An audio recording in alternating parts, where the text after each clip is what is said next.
ஷாலும் கர்த்தருடைய நாமம் மகிமைப்படுவதாக.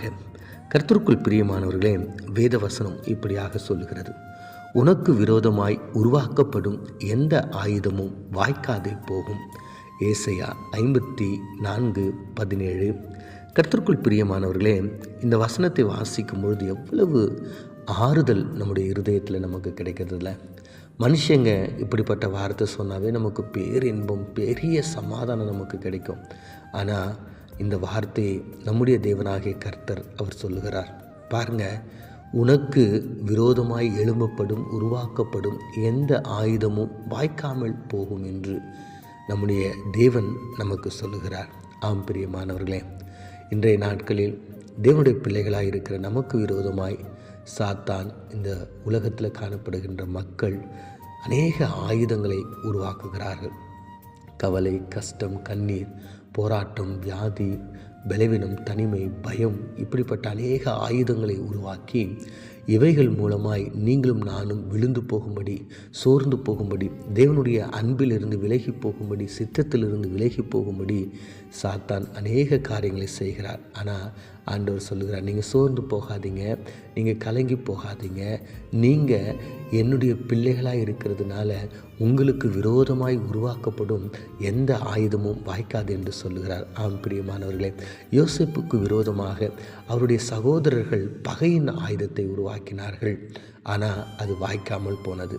ஈசாக்குக்கு விரோதமாய் வாக்கு தத்தம், அதாவது வாக்குவாதத்தினுடைய ஆயுதம் உருவாக்கப்பட்டது.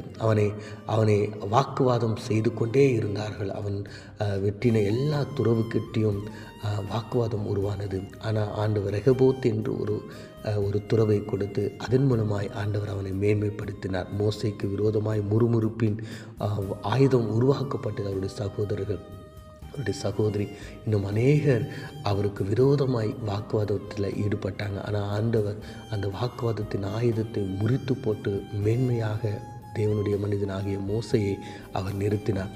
தாவீதுக்கு விரோதமாய் கொலையின் விரி என்கிற ஒரு ஆயுதம் உருவாக்கப்பட்டது. அவனை எப்படியாவது கொன்றுவிட வேண்டும் என்று சவுல் அநேக நேரங்களில் எண்ணினார். ஆனால் தேவன் அந்த ஆயுதம் வாய்க்காதபடிக்கு செய்தார். நெகேமியாவுக்கு விரோதமாக பயமுறுத்தலின் ஒரு ஆயுதம் உருவாக்கப்பட்டது.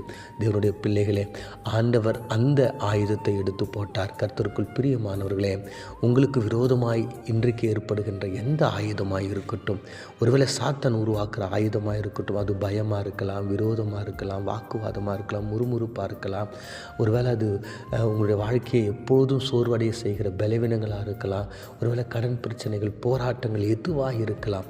ஆண்டவர் தன்னுடைய பிள்ளைகளை பார்த்து இன்றைக்கி சொல்லுகின்ற ஒரே ஒரு காரியம் என்னன்னா, உங்களுக்கு விரோதமாய் எழுப்பப்படுகிற உருவாக்கப்படுகிற எந்த ஆயுதமும் வாய்க்காது என்று. நீங்களும் நானும் இந்த அழகான வார்த்தையை நம்பி, ஆண்டவரை நீங்கள் இருக்க எனக்கு எந்த கவலையும் இல்லை என்று சொல்லி நம்ம ஆண்டவரை சார்ந்திருப்போம்.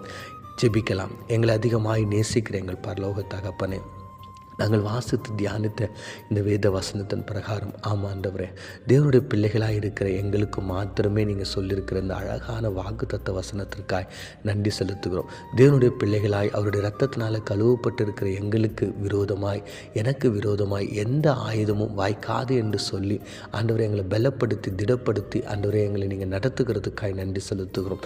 இந்த புதிய மாதத்தில், இந்த பரிசுத்தமான இந்த ஓய்வு நாளில் ஆண்டவர் இந்த வார்த்தை நாங்கள் ஆண்டவரை அப்படியே விசுவாசி ஆண்டவரை உம்மை சார்ந்து உமக்கு ஆண்டவரை நாங்கள் கீழ்ப்படிந்து இந்த வார்த்தையின் பிரகாரம் நாங்கள் விசுவாசித்து எல்லா போராட்டங்களும் ஜெயிக்க தேவரீரே நீர் எங்களுக்கு உதவி செய்யும்படியா மீட்பெரும் இரட்சகருமாக இயேசு மூலம் ஜெபிக்கிறோம் நல்ல பிதாவே, ஆமேன்.